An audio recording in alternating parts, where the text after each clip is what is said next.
Well, good day and a warm welcome to this talk. I'm the Reverend Neil Geyser, pastor of Fairview United Methodist Church right here in Northwest Dayton. This is week one of our new YouTube series called Ask the Pastor, where we look at your questions about God and life. And if you, our viewers, have any questions, feel free to email us at info@fairviewunitedmethodist.org for a chance to have them answered on air. And also be sure to like and click the little bell for notifications so you can get all of our latest content. We're starting with some very interesting questions. But to begin, as a disclaimer, I just want to say that what I'll be sharing with you in this series are just my own thoughts and opinions. I may be a theologian, but I don't claim to represent all of United Methodism or much less all of Christianity. So you can feel free to agree or disagree with me. I just hope my views will stimulate your own thinking and hopefully be a blessing to you. Lilia asks, how will everyone who is saved be able to be united in heaven when they don't get along so well on earth? Now, I get this one. On so many levels, I get this one. In fact, if I'm being perfectly honest, there's probably a few people that I really wouldn't want to meet up with in heaven. But in all seriousness, I think this is a question many of us can relate to, both on a personal level and on a societal level. In a personal sense, many of our relationships are unfortunately strained. Family members that are estranged from one another and haven't spoken in years, friendships ruined by a betrayal of trust. And then from a societal level, we see the many ways in which we divide ourselves. Things like racism and homophobia are still tragically present with us. We divide ourselves over our political affiliations, the rich and the poor, countries making war with one another over things like territory, even churches breaking away from each other to form new churches. I could go on and on. But here's the thing. We go back to the creation narrative in Genesis, and we see that God himself is a relational being, and he created humanity to be in relationship with God and with one another. And Genesis also takes this a step further by noting that we've all been made in God's image. So one way of looking at that concept would be to say that fundamentally human beings are all interconnected. And I'll be talking more about that in a minute. But if we've read Genesis, we know what happens. Whether you believe it's literal or symbolic, what's known as the fall takes place, and this has distorted our relationships. It's distorted our relationship with God, and it's distorted our relationships with one another. Frankly, that's why I think we see all this brokenness and division in all of our relationships. We are broken and fallen human beings. And yet I go back to that thought of humanity being made in the image of God and our fundamental interconnectedness. As many great Christian thinkers and mystics from all traditions have said, our ideas of separateness are, in a sense, an illusion. In reality, in the perfection of God's kingdom, we are all one. And I think one day when we all open our eyes in eternity, we'll realize this fact, and all of our supposed divisions will just fall away.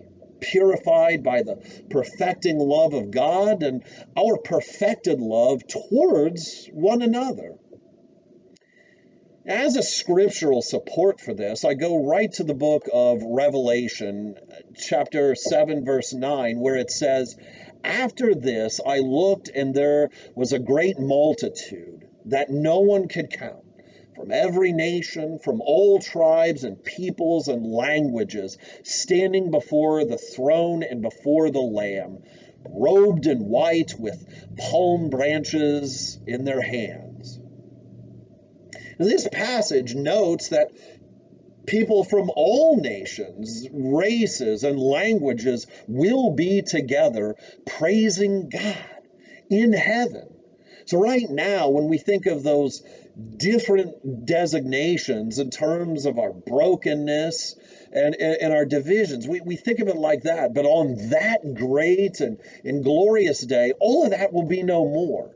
And I think we'll all be like that blind man from John chapter 9. The scales of our earthly divisions will fall from our eyes, and we'll collectively say, "I was blind, and now I can see." And Lilia also asks, why are some only here for such a short duration while others live to be over 100? Why do some die slowly over months or even years when others die unexpectedly and tragically in an instant? Well, I'll attempt to tackle these questions together. But I'll be honest here. These ones are way above my pay grade. In fact, I think these questions are above all of our pay grades. And Paul himself says, "For now we see through a glass darkly, and that now we know only in part."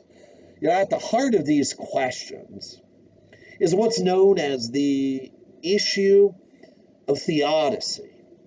That is, how do we reconcile the fact that there's a good and loving God, while at the same time evil, suffering, and death are a part of our reality? Now, why does God permit such things to exist? I mean, these are some of the deepest, most profound questions we could ever ask. And they're also questions that I myself have struggled with. And on this subject, I'm immediately reminded of the book of Job. If you don't know the story, Job was this righteous man who was struck down by all sorts of infirmities. He lost his home and all of his belongings, he lost his children, and he had a terrible illness. Job's friends all think that they have the answers as to why he was suffering, but all of them were unhelpful. All of them were completely wrong.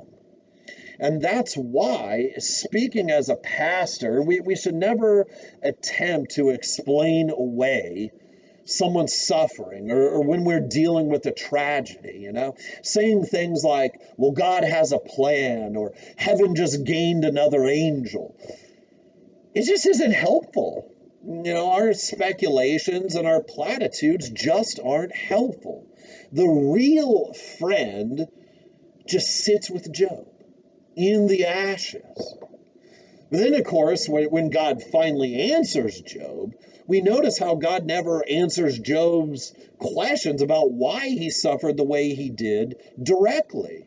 God basically tells him that on this side of eternity, we'll never have a complete understanding of why we suffer. Why someone lives to be over 100 while someone else is struck down in the prime of their life.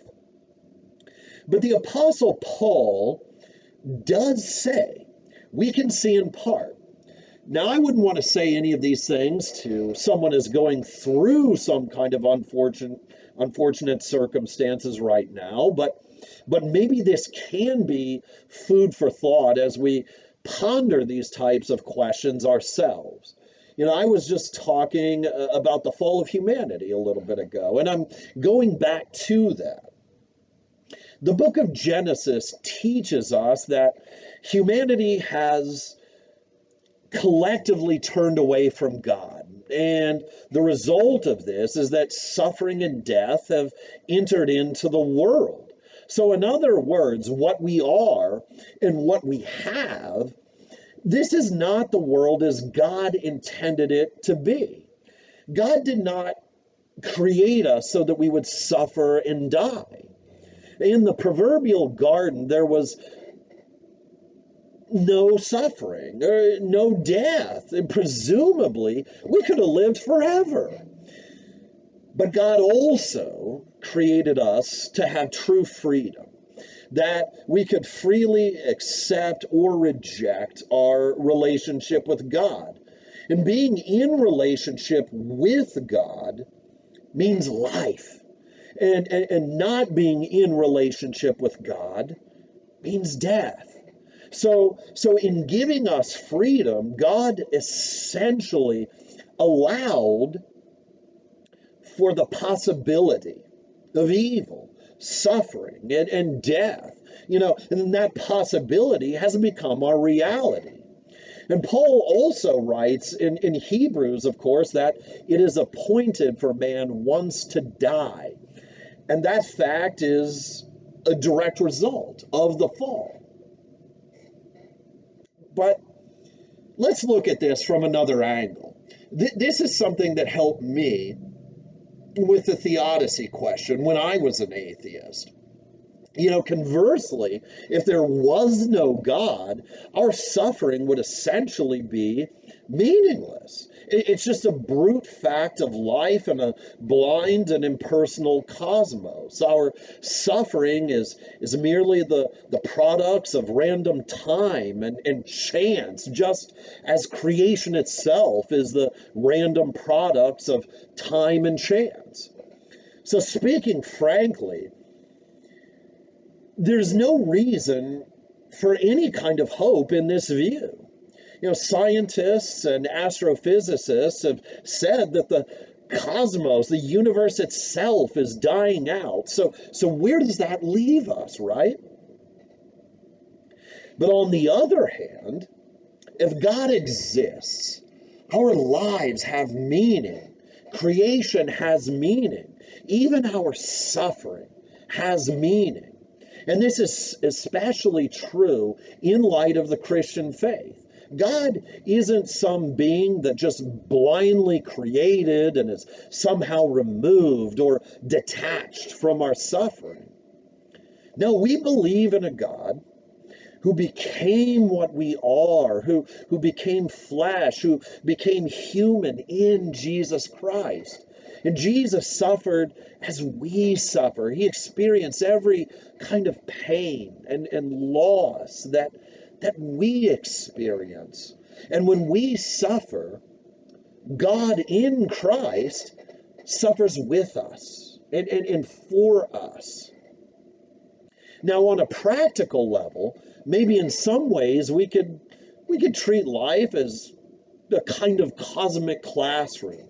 As some mystics say, sometimes we learn to appreciate things all the more by their absence, their lack. So when we're confronted with our own impermanence, we come to appreciate the present moment all the more.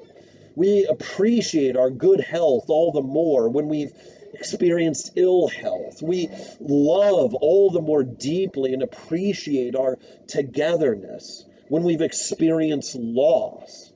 So in short, God can use our pain to teach us profound lessons about love and life if we're willing to listen.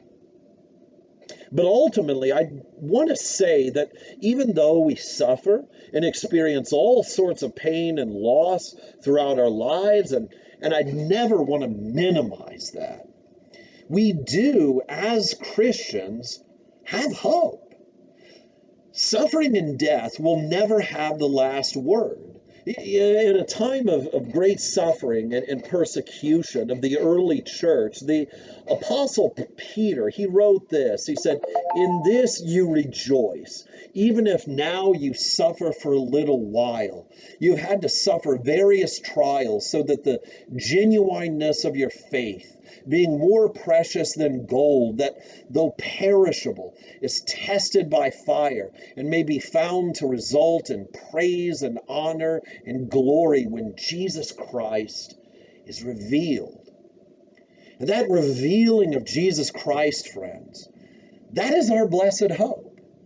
Our suffering isn't the product of random chance because we believe it, because we believe in a God who has infused all life with meaning and purpose, ever leaning towards wholeness and restoration and the redemption of all things. And we look forward to that day when he will wipe away every tear from their eyes.